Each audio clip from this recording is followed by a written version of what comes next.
Halo sobat, siapa sih yang di sini hobinya nonton film di bioskop? Udah pada nonton film Indonesia? Yang baru-baru ini melejit karena kisah apiknya. Eits, maaf, Mimin salah puter. Yang asli yang ada di ruang kerja saya. Yang di Istana Negara, Pak.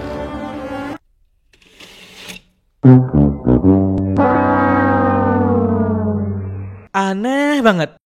Kisah petualangan seru para remaja, Budiman ini, bisa dibilang mencetak rekor fenomenal di dunia perfilman tanah air. Pasalnya, selain sukses secara finansial, film ini juga membangkitkan keingintahuan para generasi muda akan nilai yang tersirat pada sebuah karya seni. Yap, itu dia film apik arahan Angga Dwi Masangsuku dengan judul Mencuri Raden Saleh. Namun, kali ini kita nggak akan bahas filmnya lebih jauh. Justru, kita bakal membahas maestro jenius di balik keberadaan lukisan bersejarah tersebut. Siapakah beliau? Yuk kita simak sobat. Raden Saleh, sang pelopor seni rupa modern.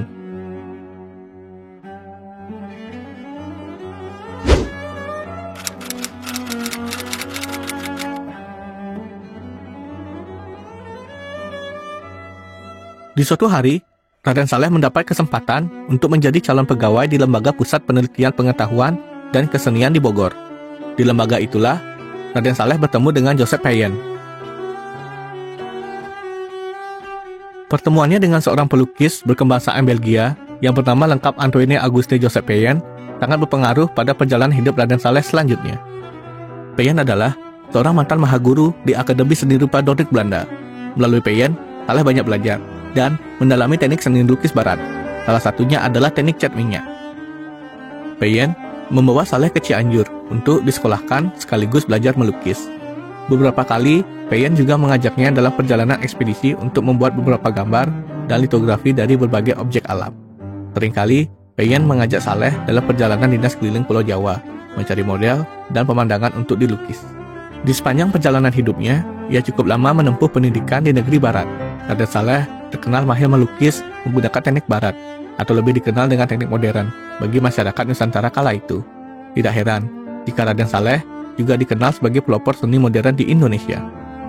Gimana menurut sobat? Sosok yang sangat begitu inspiratif bukan? Well, nggak lengkap nih kalau kita bahas maestro tanpa memperkenalkan mahakaryanya. Berikutnya, kita mau bahas bareng sobat semua tentang si lukisan yang digadang-gadang memiliki nilai hingga ratusan miliar rupiah. Wow banget kan? Lukisan penangkapan Pangeran Diponegoro.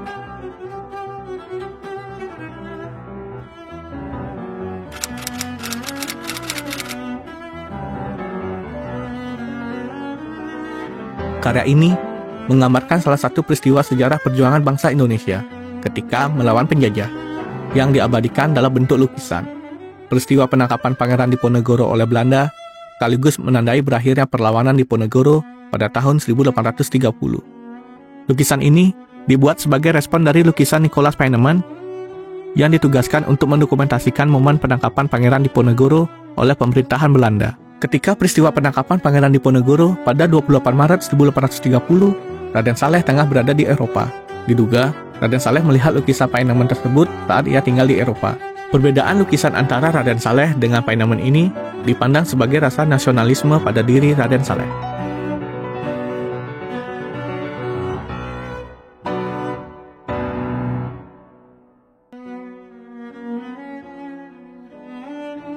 Raden Saleh mulai membuat sketsa lukisan penangkapan Pangeran Diponegoro pada tahun 1856 dan menyelesaikan lukisan cat minyaknya setahun kemudian, pada 12 Maret 1857.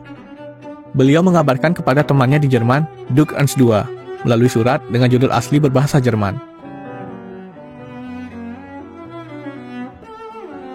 Surat ini mengungkapkan keberanian Raden Saleh ketika dirinya menawarkan mahakarya syarat makna tersebut kepada Raja Belanda yang menjajah tanah Jawa.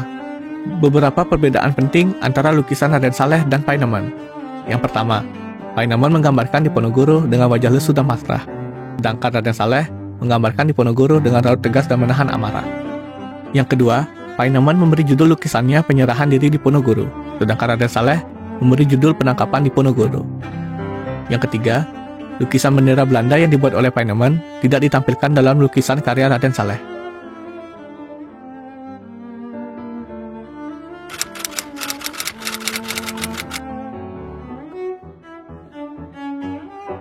Well, tiba saatnya kita ada di penghujung konten.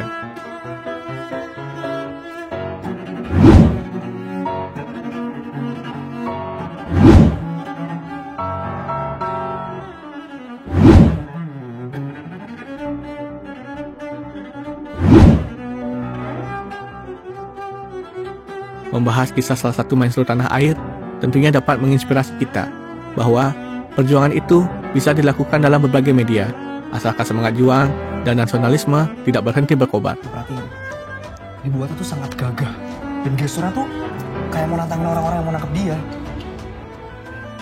Unik banget kan? Tunggu kisah unik berikutnya dan sampai jumpa. Terima kasih udah nonton Aneh Banget. Punya kisah aneh untuk dibahas lagi? Tulis aja di kolom komentar di bawah. Stay tune terus di channel ini ya, karena dunia ini penuh dengan hal yang aneh banget.